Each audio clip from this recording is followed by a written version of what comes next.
What is up, everybody? J Nell here with my UFC 164 prediction video. Should be explosive. Let's get into it. First up, I'm choosing Eric Koch to beat Dustin Poirier. I believe Eric's just a tad bit more well-rounded. Should be a good fight. Could be fight of the night. Next up, I'm choosing Ben Rothwell to beat Brandon Vera.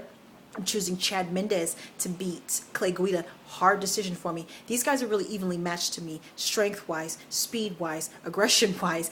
Camp preparedness. You got Alpha Male, Jackson team. These guys are very evenly matched. For me, what made my decision go in favor of Chad was the consistency and the tendency of Clay to get overzealous. He can make mistakes. I think he's more prone to making mistakes than Chad is. I think Chad's just a little bit more reliable. Either way, that featherweight division is stacked, and one win is not going to get you a title shot. You're going to have to string together 3, 4, 5, 6 wins to get a shot at Jose Aldo. So I'm choosing Chad. Next up, co-main event. I'm just excited for this as I am the main event. This is like 10 years in the making here. Frank Mir versus Josh Barnett. Both heavyweights, around the same age, I believe 35 and 36. Correct me if I'm wrong. It's around the same height, 6'3", 6'4". They're both going to be strong. They're both Brazilian Jiu-Jitsu beasts. World titles, aggressive. They don't go for the tap. They go for the snap. If they're going to get your neck, you're getting choked out. What I hope we see is an intense, cerebral grappling match between these two. Here in the U.S., sometimes depending on what state you are, where you go, when the fighters go to the ground, you hear boos automatically. And it's just due to a lack of education amongst the audiences, so they just need to get their info up. I'm hoping that an awesome grappling match can spark the info gaining, and we can learn to appreciate the grappling matches like they do in other audiences in other countries. So I think that these two men are the men to put it on. Exciting. We're talking counter after counter.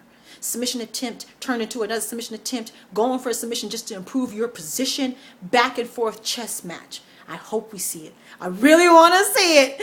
However, my fear is that like when you get two good wrestlers together, sometimes it turns into a striking battle. I hope that we do not see a stalemate on the ground and it turns into a striking battle / dirty boxing type of a fight. I really hope we see that grappling match that these two men are capable of giving us. Having said that, who's going to win? First off, I want to know who you think is going to win now and who you think would have won back in the day 10 years ago. Josh Barnett was the champion as Frank came in the UFC. Back then, I heard a 30-minute press conference call with the two of these gentlemen, and Frank said back in the day, if he wouldn't have got Josh early, he believes that Josh would have won. In fact, throughout the entire conversation, I just kind of got that Frank wasn't as confident as Josh. And so that's what I'm basing my decision on, choosing Josh Barnett. Let me know who you think would win now and 10 years ago. Main event, we have the light heavyweight champion Benson Henderson against Anthony Pettis 2. The first one was about 7 years ago, and I really don't think you can go off that first fight. They're two totally, completely different fighters now. Plus, I don't think people realize, because we get caught up on that highlight reel kick, that highlight reel kick didn't knock Benson out. It just won Pettis the fight, a evenly matched fight. So you really can't go off that kick. That kick didn't knock him out. Has Benson been knocked out? Somebody let me know. Because I think that that's what Anthony Pettis is going to have to do. He's going to have to finish Benson, and he's going to have to finish him early. First, second, possibly third round, quick. If this goes to 5-round decision, I think almost can guarantee that it will go in favor of Benson. So I think that Pettis needs to get this early. Now, will he be stronger than Benson? I don't think so. I think Benson will be stronger than him. So depending on how much more stronger will depend on how easy it would be for Pettis to get a submission to take him down. He won't out-wrestle Benson. He's going to have to use those cage kicks, those cage knees, flying elbows, whatever he's got to throw Benson off his game. So he cannot stand in front of Benson Henderson because Benson Henderson will tear his legs up to ground him. Look, we know Anthony Pettis is famous for his kicks off the side of the cage. Look, those aren't spontaneous kicks. He practices those every day. Those are part of his repertoire. So he unleashes those like people unleash front kicks. He just uses the cage. He's going to have to use it all. He's going to have to do backflips off that cage. He's going to have to do a lot to surprise Benson. As soon as Benson gets comfortable, I think he wins this fight.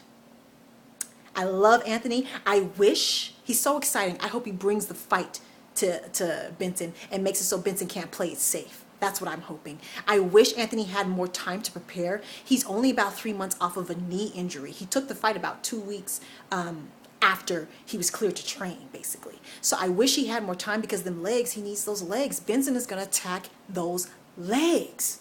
So the strength matters. Who will be faster? I'm not sure. I'm not sure if Anthony's faster than Benson. He might be. He better be.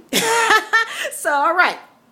Pettis, best shot, first 2 rounds. Submission, possibly. I don't think he's knocking him out.